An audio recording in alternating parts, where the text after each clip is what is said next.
اكبر قلعه رياضيه في مصر، فعلا اكبر قلعه رياضيه في مصر نادي الزمالك. زي ما انتم شايفين كده، بعد مباراه ابو قير الاسمده في كاس مصر، الزمالك روح بميكروباص بيحمل بالنفر، بالاجره.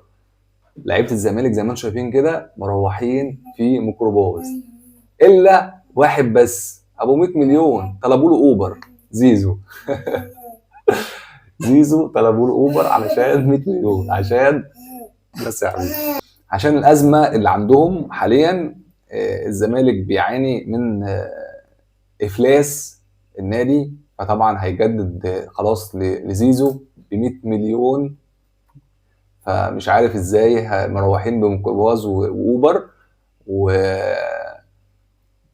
ولعيبه الزمالك كلها لسه ما قبضتش، وزيزو هيقبض 100 مليون من نادي الزمالك. بسم الله الرحمن الرحيم، السلام عليكم ورحمة الله وبركاته. حلقة جديدة من تايم الأهلي على اليوتيوب، إن شاء الله تكون حلقة مميزة. معنا النهاردة صفقة لنادي الأهلي، صفقة مميزة طبعا، بعيدا بقى على أكبر قلعة، مش قلعة، أكبر قلعة في مصر نادي الزمالك. هنتكلم بقى على لاعب تحت السن الأهلي بيتكلم فيه. طبعا لو لسه ما ضغطتش على اللايك كده وعلى اللايك واعمل اشتراك وفعل زر الجرس، وكمان ما تنساش تصلي على النبي عليه افضل الصلاه والسلام، وتدعي لاخواتنا وحبايبنا اهل غزه ربنا ينصرهم ويوفقهم في اللي جاي. اللاعب اللي معانا النهارده اسمه جون بتيجي، تمام. مواليد 2006. اللاعب المركز بتاعه جناح ايسر. جون كان بيلعب في فريق فان في الدوري الروماني، كان معار من فريق بوتفيك البلغاري. اللاعب لعب الموسم الحالي 17 مباراة، ساهم في 12 هدف وسجل 7 وصنع 5. رابع أعلى تقييم في الدوري الروماني ب 7.54. على المستوى الفني طبعا جون جناح مميز وعنده جودة ممتازة جدا. اللاعب طبعا اتفرجت له على كام حاجة، لاعب ممتاز. اسمه جون طبعا، يعني هو اسمه جون، وان شاء الله لو جه الاهلي هيبقى هنسميه احنا جون على طول.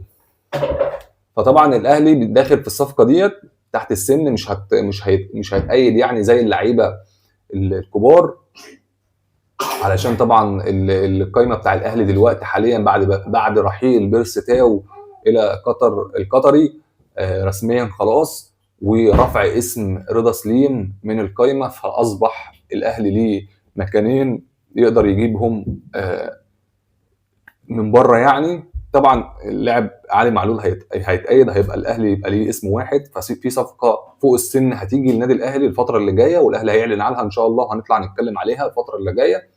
لكن دلوقتي الاهلي بيفكر ان هو يجيب لاعب او لاعبين تحت السن افارقه يستفاد بيها يعني كده نادي الاهلي. فالفتره اللي جايه ان شاء الله الاهلي هيتم الاعلان عن اللاعب جون ده.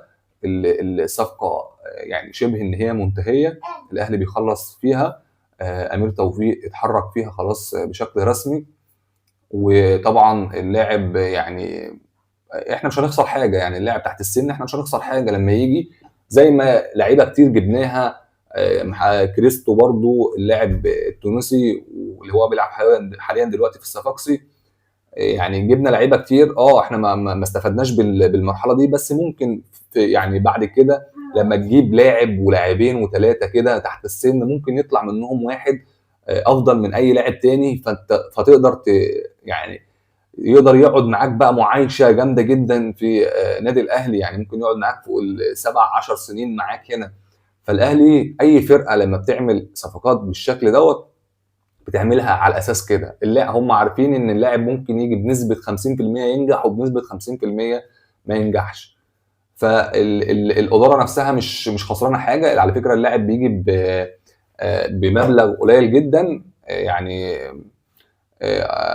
ممكن تلاقيه مثلا بمليون بمليون دولار او 500 دولار، انت فاهم اللي هو ايه، ارقام يعني عاديه. طبعا اللعيبه بتبقى لسه صغيره اصلا، لسه مش معروفه، لسه مش باينه، فعشان كده ما بتصدق ان الاهلي يتكلم عليها، وبتيجي نادي الاهلي على طول عشان لو هي حلوه تقدر تستمر مع النادي الاهلي. طبعا نادي الاهلي انتصر على استاد ابوجان في المباراه اللي فاتت 3-1، وطلعنا حللنا الفتره اللي جايه اللي هي بتاعت المباراه.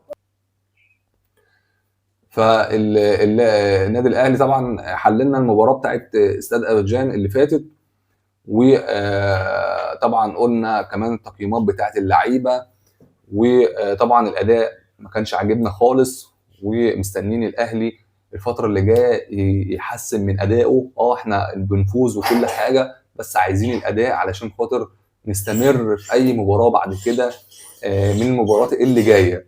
فطبعا الاهلي زي ما احنا اتكلمنا ان هو بيخلص في اللاعب جون، فان شاء الله الفتره اللي جايه هنجيب لكم جميع صفقات نادي الاهلي، وكل لاعب الاهلي بيخلص فيه وبيتكلم فيه احنا هنجيب لكم ان شاء الله. فان شاء الله انتظرونا بكره حلقه بتاعت الساعه 2 ان شاء الله هنجيب لكم صفقه جامده جدا الاهلي بيخلص فيها، اللي فوق السن بقى مش تحت السن. وفي النهايه شكرا لدعمكم، واشوفكم بكره ان شاء الله. السلام عليكم.